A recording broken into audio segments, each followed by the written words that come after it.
ಈಗ ಕಳೆದ ಸರ್ಕಾರದ ವೇಳೆ ಏನು ಸನ್ಮಾನ್ಯ ಯಡಿಯೂರಪ್ಪ ಸಾಹೇಬ್ರ ಮೇಲೆ ಒಂದು ಆರೋಪ ಬಂತು.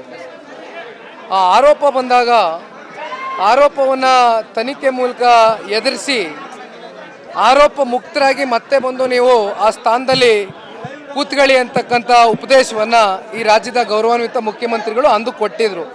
ಹಾಗಾಗಿ ಇವತ್ತು ಅದನ್ನು ಅವರು ನೆನೆಸ್ಕೊಳ್ಬೇಕಾಗ್ತದೆ. ಇವತ್ತೇನು ಅವ್ರ ಮೇಲೆ ಒಂದು ಆರೋಪ ಬಂದಿದೆ, ಕಾನೂನಾತ್ಮಕವಾಗಿ ಒಂದು ಹೋರಾಟವನ್ನು ಮಾಡ್ತಕ್ಕಂಥದ್ದಕ್ಕೆ ಇವತ್ತು ಪ್ರಜಾಪ್ರಭುತ್ವದ ವ್ಯವಸ್ಥೆಯಲ್ಲಿ ಎಲ್ರಿಗೂ ಕೂಡ ಆ ಒಂದು ಶಕ್ತಿ ಇದೆ. ಹಾಗಾಗಿ ಅದನ್ನು ಮುಂದುವರಿಸಿ ನೈತಿಕ ಹೊಣೆಯನ್ನು ಹೊತ್ತು ಸಿದ್ದರಾಮಣ್ಣ ಅವರು ಇವತ್ತು ರಾಜೀನಾಮೆ ಕೊಡ್ತಕ್ಕಂಥದ್ದು ಸೂಕ್ತ.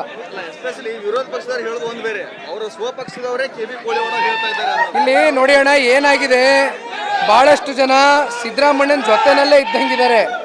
ಆದರೆ ಇವತ್ತು ಮುಖ್ಯಮಂತ್ರಿ ಕುರ್ಚಿಗೆ ಟವಲ್ ಹಾಕೊಂಡು ಕೂತಿದ್ದಾರೆ, ಟವಲ್ ಹಾಸ್ಕೊಂಡು ಕೂತಿದ್ದಾರೆ.